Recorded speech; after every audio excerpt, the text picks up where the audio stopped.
Hello everyone, इस video में हम करंट अफेयर्स कवर करेंगे। So now let's start. First news article है रिलेटेड टू WTO। WTO क्या है?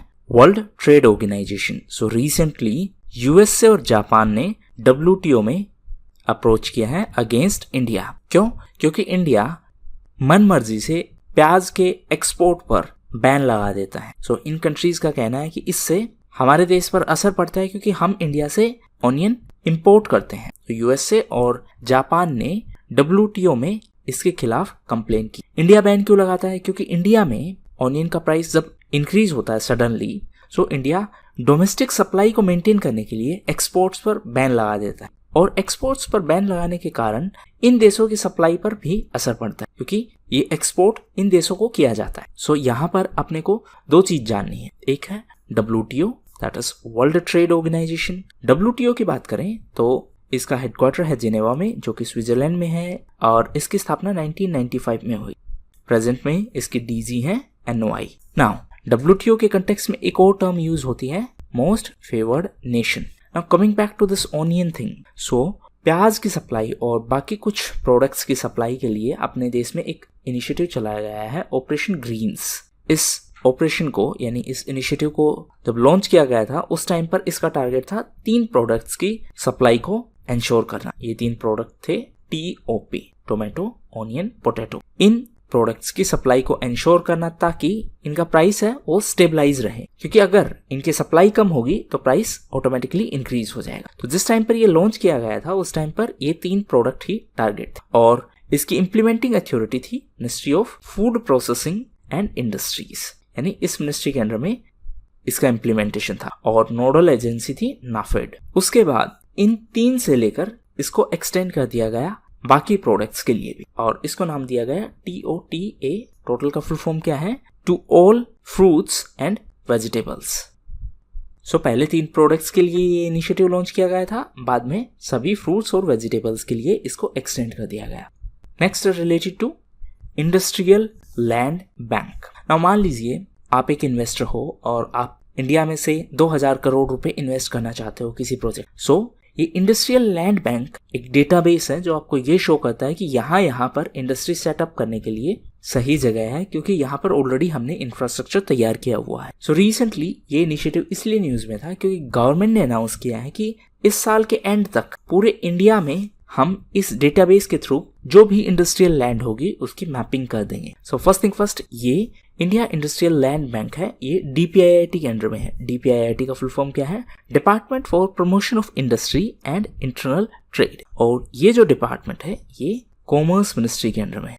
सो जैसा कि आप इनकी वेबसाइट पर देख सकते हो, इन्होंने लैंड मैपिंग के लिए डेटा शो किया हुआ है कि इतनी इंडस्ट्रियल पार्क्स हैं, इतनी इंडस्ट्रियल एरिया अवेलेबल है हेक्टेयर्स में, ये प्लॉट यहाँ अवेलेबल है। सो फॉर एग्जांपल यहाँ पर आप देख सकते हो कि राजस्थान में इन्होंने महिंद्रा वर्ल्ड सिटी के बारे में बताया हुआ है। ऐसे ही डिफरेंट स्टेट्स में डिफरेंट एरियाज के बारे में बताया हुआ है कि ये इन्वेस्टमेंट के लिए अप्रोप्रिएट साइट्स हैं और इंडस्ट्रियल पार्क्स हैं, यहाँ पर सब इंफ्रास्ट्रक्चर रेडी है, आप आइए और यहाँ पर इन्वेस्ट करिए। सो इससे जो इन्वेस्टर्स हैं उनको आसानी होगी इंडिया में इन्वेस्ट करने के लिए। सो ये जो इंडिया इंडस्ट्रियल लैंड बैंक है ये एक GIS सिस्टम है। GIS का फुल फॉर्म क्या है? Geographic information system. जैसे आप गूगल मैप पे देखते हो कि डिफरेंट बिल्डिंग्स को दिखाया है, वहां पर पार्क्स को अलग वे में दिखाया है। फॉर एग्जांपल इस मैप में हम देखें, सो जैसे कि वेजिटेशन यानी पेड़ पौधों को अलग तरीके से दिखाया गया है मैप में, डिजिटल मैप में घरों को अलग तरीके से दिखाया गया है, स्ट्रीट को अलग तरीके से दिखाया गया है, और इन सब डेटा को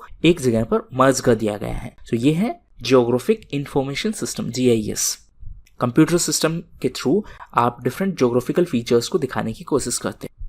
next related to ICESat-2। So first thing first, ये जो ICESat-2 है ये नासा का इनिशिएटिव है। नासा क्या है? National aeronautics and space administration. ये USA की स्पेस एजेंसी है। रिसेंटली इस सैटेलाइट के थ्रू ये पाया गया कि जो अंटार्कटिका है उसकी आइस सीट है, यानी बर्फ की जो लेयर बनी हुई है उन लेयर्स के नीचे लेक्स हैं, मेल्ट वाटर लेक्स हैं। मेल्ट वाटर लेक का मतलब क्या है और ये पूरे कॉन्सेप्ट का मतलब क्या है? ये देखिए, ये आइस जमी हुई है और इस आइस के नीचे लेक यानी पानी है, पानी की झील बनी हुई है। अब ये झील नॉर्मली दिखती नहीं है क्योंकि इसके ऊपर आइस की इतनी थिक शीट है, लेकिन क्लाइमेट चेंज के कारण अब हो क्या रहा है कि ये जो आइस की लेयर है ये अब मेल्ट होने लगी है, पिघलने लगी है, जिसकी वजह से ये झील है वो भी नोटिस होने लगी है। सो रिसेंटली ये जो ICESat-2 है इसके डेटा के हिसाब से ये पाया गया कि अंटार्कटिका में ऐसी अनलिमिटेड इंटरकनेक्टेड लेक्स हैं जो कि आइस शीट्स के अंडर में है। अच्छा, ये ICESat-2 है, इसका फुल फॉर्म क्या है? इसका फुल फॉर्म है ice cloud and land elevation satellite. Next related to Fazil mango. So ये एक GI प्रोडक्ट है। GI का मतलब है ज्योग्राफिकल इंडिकेशन। सो रिसेंटली ये न्यूज में था क्योंकि इसका एक कंसाइनमेंट अब बहरीन को एक्सपोर्ट किया जाएगा। बहरीन एक वेस्ट एशियन कंट्री है और पहली बार ये मैंगोस बहरीन को एक्सपोर्ट किए जाएंगे। ये वेस्ट बंगाल का एक GI प्रोडक्ट है। इसके अलावा रिसेंटली मैंगो की एक और वैरायटी न्यूज में थी, ये है जर्दालू मैंगो। ये बिहार का एक GI प्रोडक्ट। इसके अलावा रिसेंटली बिहार एक और GI प्रोडक्ट के कारण न्यूज में था, यह है शाही लीची। इसके अलावा रिसेंटली बिहार न्यूज में था क्योंकि बिहार अपने देश का पहला ऐसा राज्य है जिन्होंने इथेनॉल पॉलिसी लॉन्च की है, यानी अपनी खुद की एक इथेनॉल पॉलिसी लॉन्च की है। इसके अलावा रिसेंटली बिहार न्यूज में था क्योंकि बिहार भारत का पहला ऐसा राज्य है जहां पर 2 ग्रीन एनर्जी टाउन है। सो इसमें 2 पॉसिबल क्वेश्चंस बन सकते हैं। एक तो आपसे पूछा जा सकता है कि भारत का पहला ऐसा राज्य कौन सा है जहां पर 2 ग्रीन एनर्जी टाउन्स है। दूसरा, आपसे उनके लोकेशंस के बारे में पूछा जा सकता है। सो एक है राजगीर और दूसरा है बोध गया। इसके अलावा इंडिया का जो पहला डॉल्फिन रिसर्च सेंटर है वो भी न्यूज में था क्योंकि यहाँ पर अभी कंस्ट्रक्शन वर्क शुरू होने वाला है। ये भी बिहार में ही है। Next related to drones. So Indian navy ने अनाउंस किया है कि उन्होंने जो नावल एसेट्स हैं, यानी इंडियन नेवी के जो एसेट्स हैं, उनके 3 किलोमीटर के आसपास के एरिया में ड्रोन्स को फ्लाई करने की परमिशन बैन कर दी है। यानी अब ड्रोन्स प्रोहिबिटेड हैं उस एरिया में। ये किस लिए किया गया है? क्योंकि कुछ दिन पहले हमने डिस्कस किया था कि किस तरीके से ड्रोन्स अब एक नया सिक्योरिटी थ्रेट पोज करते हैं और रिसेंटली जो जम्मू एंड कश्मीर में ड्रोन अटैक हुआ उससे और नए इश्यूज आने वाले हैं सिक्योरिटी आर्किटेक्चर में। सो इसी के कंटेक्स्ट में नेवी ने ये डिसीजन लिया है। ड्रोन्स के कंटेक्स्ट में रिसेंटली एक ड्रोन डिफेंस सिस्टम भी न्यूज में था और इसको नाम दिया गया है इंद्रजाल। ये हैदराबाद बेस्ड एक कंपनी ने तैयार किया है और इस कंपनी का नाम है ग्रीन रोबोटिक्स और ये एक इंडिजीनियस सिस्टम है। इंडिजीनियस माने इंडिया ने ही तैयार किया हुआ सिस्टम। नेक्स्ट है रिलेटेड टू उत्तर प्रदेश। सो कल हमने डिस्कस किया था कि उत्तर प्रदेश सरकार 11 जुलाई यानी वर्ल्ड पॉपुलेशन डे के दिन नई पॉपुलेशन पॉलिसी लॉन्च करने वाली। सो उत्तर प्रदेश सरकार ने पॉलिसी को लॉन्च किया है और इस पॉलिसी के हिसाब से जिनके 2 से ज्यादा बच्चे हैं वो लोकल पोल कंटेस्ट नहीं कर पाएंगे, गवर्नमेंट जॉब के लिए अप्लाई नहीं कर पाएंगे और सब्सिडीज का फायदा नहीं उठा। सो इस पॉलिसी का मेन ऑब्जेक्टिव है पॉपुलेशन कंट्रोल। नाउ लोकल पोल की बात करें, लोकल पोल का मतलब है 3rd टियर के इलेक्शंस। अपने देश में 3 लेवल है गवर्नेंस के। एक है सेंट्रल गवर्नमेंट, सेकंड है स्टेट गवर्नमेंट और तीसरे 3rd टियर पर है पंचायती राज इंस्टीट्यूशंस और अर्बन लोकल बॉडीज। पंचायती राज इंस्टीट्यूशंस को 73rd कॉन्स्टिट्यूशनल अमेंडमेंट एक्ट के तहत कॉन्स्टिट्यूशनल स्टेटस दिया गया है, जबकि अर्बन लोकल बॉडीज को 74th कॉन्स्टिट्यूशनल अमेंडमेंट एक्ट के तहत कॉन्स्टिट्यूशनल स्टेटस दिया गया है। नाउ कमेंट बॉक्स में बताइए कि इस 3rd टियर के इलेक्शन के लिए कौन सी ऑर्गेनाइजेशन रिस्पॉन्सिबल है, यानी कि कौन सी कॉन्स्टिट्यूशनल ऑर्गेनाइजेशन इन इंस्टीट्यूशंस के लिए इलेक्शंस कंडक्ट करवाती। नेक्स्ट है related to Wimbledon. So recently Ashleigh Barty ने ये वुमेन्स सिंगल ट्रॉफी जीती है विंबलडन टूर्नामेंट और लास्ट के 50 साल में ये पहली बार हुआ है कि किसी ऑस्ट्रेलियन महिला ने ये इवेंट जीती है। इससे पहले 1971 में ये विक्ट्री हासिल की थी इजी कावले ने। सो वो 1971 की जो इवेंट थी उसकी विनर थी और अभी 2021 में यानी 50 इयर्स लेटर दोबारा से ऑस्ट्रेलियन महिला ने ये इवेंट जीती। विंबलडन की बात करें तो ये ग्रैंड स्लैम का पार्ट है। ग्रैंड स्लैम में टोटल 4 मेजर टूर्नामेंट्स हैं जो कि एग्जाम पर्सपेक्टिव से इंपॉर्टेंट है। एक है ऑस्ट्रेलियन ओपन, एक है फ्रेंच ओपन, एक है विंबलडन और एक है यूएस ओपन। इसमें से ऑस्ट्रेलियन और यूएस ओपन है वो हार्ड कोर्ट पर प्ले किए जाते हैं, जबकि फ्रेंच ओपन है वो क्ले पर और विंबलडन है वो नेचुरल ग्रास पर खेला जाता है। इन सब में ओल्डेस्ट है विंबलडन और लेटेस्ट है ऑस्ट्रेलियन ओपन।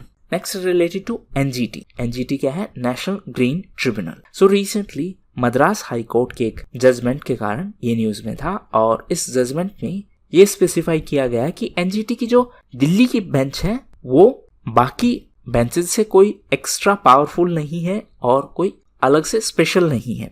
इसका मेन कंटेक्स्ट क्या है मैं आपको समझाता हूँ, लेकिन उससे पहले एनजीटी के बारे में जानते हैं। एनजीटी क्या है? National green tribunal. ये एक स्टैट्यूटरी बॉडी है क्योंकि ये 2010 के एनजीटी एक्ट के तहत बनाई गई है। इसकी एक बेंच है जिसको प्रिंसिपल बेंच बोला गया है, वो नई दिल्ली में है और इसके रीजनल बेंचेस हैं वो हैं पुणे, भोपाल, चेन्नई और कोलकाता। सो अभी जो मद्रास हाई कोर्ट का जजमेंट है उसके हिसाब से ये चारों बेंचेस यानी ये सब बेंचेस और ये नई दिल्ली वाली बेंच सब इक्वली पावरफुल है। इनमें कोई एक ज्यादा पावरफुल नहीं है, जैसा कि इसमें शो किया गया है कि प्रिंसिपल बेंच नई दिल्ली में है। तो मद्रास हाई कोर्ट के जजमेंट के हिसाब से सभी की सभी बेंचेस इक्वली पावरफुल हैं। एनजीटी के चेयरपर्सन की बात करें तो वो रिटायर्ड सुप्रीम कोर्ट के जज होते हैं। जस्टिस लोकेश्वर सिंह पंत एनजीटी के फर्स्ट चेयरपर्सन थे और प्रेजेंट चेयरपर्सन है जस्टिस आदर्श कुमार गोयल। सो ये थे मोस्ट इंपोर्टेंट न्यूज आर्टिकल्स। अब डिस्कस करते हैं कुछ important news events. First related to Nagrol village. ये विलेज महाराष्ट्र में है।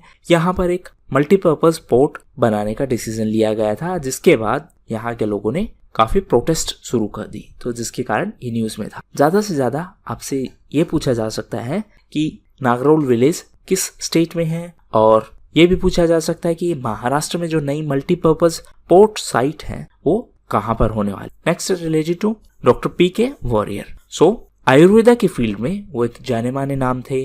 रिसेंटली उनका निधन हुआ है और इंडिया में पिछले कुछ सालों में आयुर्वेदा के फील्ड में उन्होंने अहम भूमिका निभाई थी। नेक्स्ट है संवेदन 2021। सो ये एक हैकेथॉन इवेंट है जिसको आईआईटी मद्रास और सोनी इंडिया होस्ट करवाएंगे। नेक्स्ट है रिलेटेड टू एरिक ग्रेसिटी। सो वो लॉस एंजलिस के मेयर है। रिसेंटली उनको इंडिया में यूएस एम्बेसडर के तौर पर सेलेक्ट किया गया है, यानी कि इंडिया में वो यूएस के एम्बेसडर होंगे। नेक्स्ट है केन एनर्जी। सो ये एक British oil and gas company है। रिसेंटली ये न्यूज में थी क्योंकि इंडिया के खिलाफ इस कंपनी का एक टैक्स डिस्प्यूट है।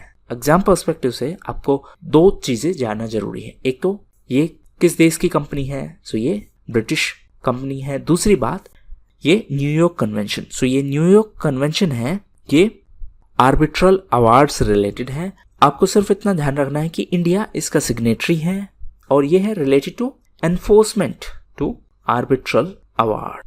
नेक्स्ट है federal bank. So recently federal bank news में था क्योंकि मिस्टर श्याम श्रीनिवासन को फेडरल बैंक के एमडी के तौर पर रीअपॉइंट करने का प्रपोजल है, उसको अप्रूव कर दिया गया है। सो वो दोबारा से फेडरल बैंक के एमडी और सीईओ के तौर पर रीअपॉइंट किए जाएंगे। सो ये थे most important current affairs and current events.